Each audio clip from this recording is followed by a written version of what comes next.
fool.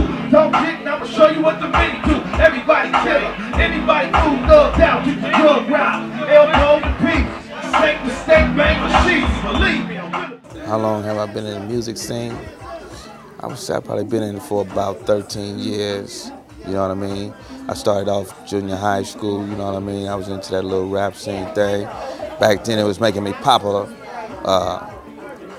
Got into high school, you know what I mean? Won a few talent contests, got to do the little touring with the schools. And after that, I kind of felt like it was the thing for me.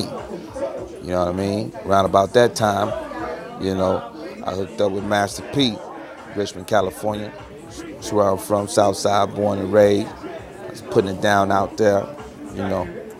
It's real big. You know what I mean? I'm from that B Street era, realistically. You know what I mean? Crush Groove and all that good stuff. So, you know, I was into that. Ice-T, you know what I mean? That's like, you know, kind of like a mentor for me as far as this gangster rap. You know what I mean? I always did street rap, you know what I mean? Because I'm from the streets. That's where I speak on. But I would say Master P on the strength of, you know, I learned that business savvy from him. You know what I mean? This guy is a master in marketing. You know what I mean? This guy, you know, sold over 60 million records. You know what I mean? This record speaks for itself.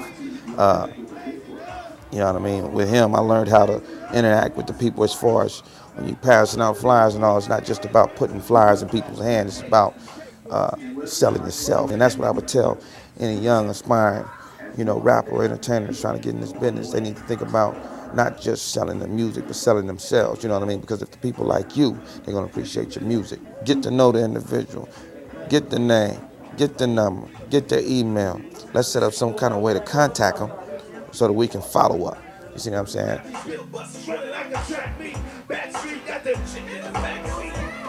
Out here in Arizona, I think what might be one of the main issues, I think a lot of artists, they feel like that you gotta get signed on a major in order to succeed in this game. But you know what I mean, I'm coming from the Bay Area. I'm over here in Arizona and I'm representing it. But since I came from the Bay, I can appreciate that independent aspect of this game. You know what I mean? There's a lot of artists like E40s, the Mac Malls, the Shelly Shells, the Too Shorts, who open up them doors on an independent level, who show you that through hard work and diligence, on an independent level, you can gain that fame, eventually get picked up, but you're still making those dollars. Because yes, you gotta love this game, but at the same time, you gotta appreciate the fact that you must get dollars in order to keep the ball rolling. And those are just the facts.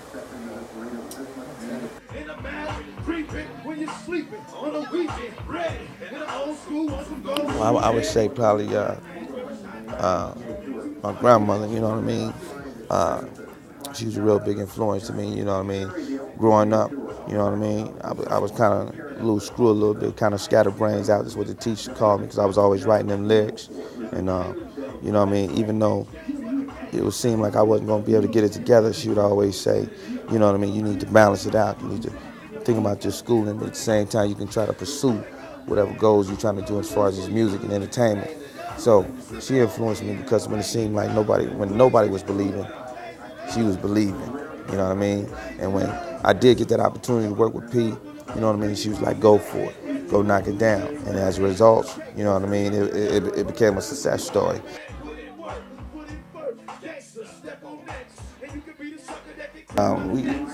We got in the makings right now, this Powderland CMG van.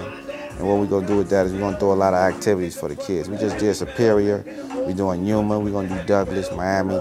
We're gonna try to touch the kids in whatever way possible we can. I got a kind of little program I got going with Kiss FM and Rico Rossi. And what we do is we go around to the different high schools and we just encourage positive behavior, you know what I mean? And if they trying to pursue this music or whether they trying to pursue being a doctor or whatever, we just trying to encourage them to stay positive in whatever they do.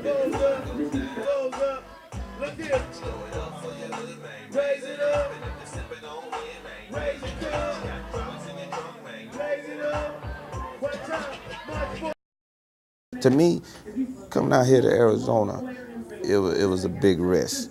You see what I'm saying? In the Bay Area, I already had the name. I already was getting the write-ups in the 4080 magazine, Murder Dog, running ads and rap pages and all that. Coming over here and playing with this scene over here, to me, it was high risk. But I was willing to take that risk because I felt like, or really you could say I believed in this scene. I felt like this scene it could be developed. It could be taken to another level. I seen, even before I got here, I'd already seen Nutmeg in a magazine in the store, so I knew it was here. It was just taking it to that next level. And it's not so much that I'm the one to take it to that next level, but everybody collectively taking it to that next level, we can have that real scene here.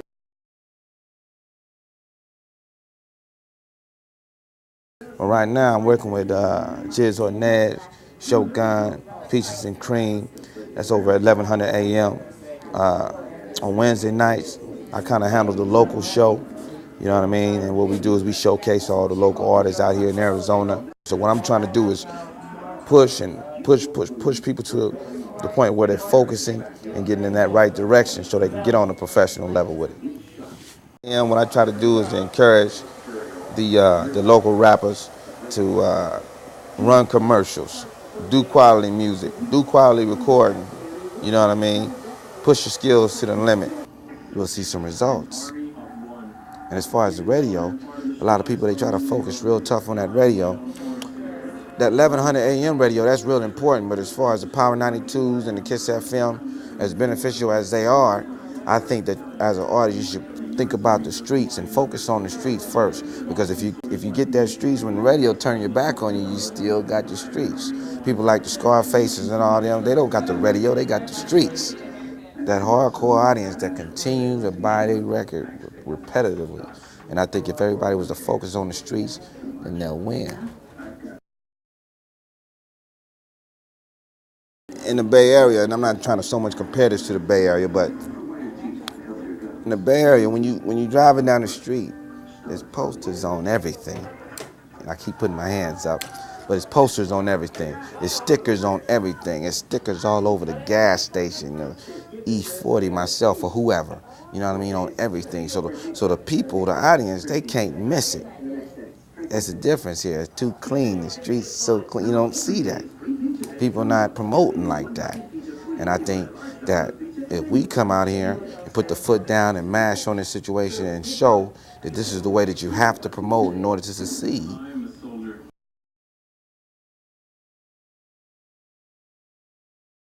Watch what's going on. You need to, some people, I hear a lot of artists say they don't listen to the radio.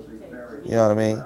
It's not about taking what you hear on the radio, but it is about listening to what's marketable and what's not. You know what I mean? And you need to please your audience no matter what core it is, whether you catering to the backpack crowd or you catering to the hardcore crowd. So you definitely have to have your ear to the streets so that you can know what people is listening to and what they're not.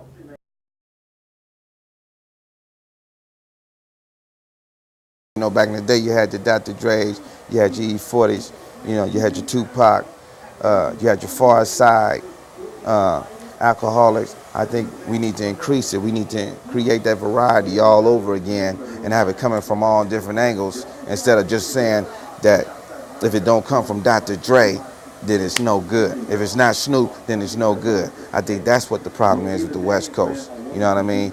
When the West Coast was hot, it wasn't just Southern California, it was Northern California also, and it was a collective kind of situation. And I think instead of tripping on who's taking who's slang and all that, we need to concentrate on making some good music.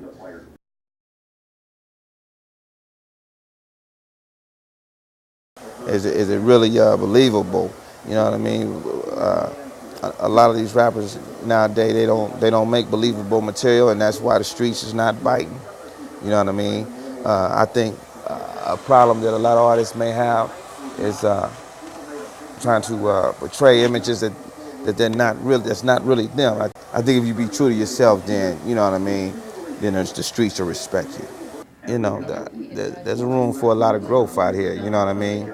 You know what I mean? I think everybody's trying to take it to the next level. You got some noteworthy groups out here. You know what I mean? As long as they keep taking it to the next level, yeah, we'll get there. We'll make that scene.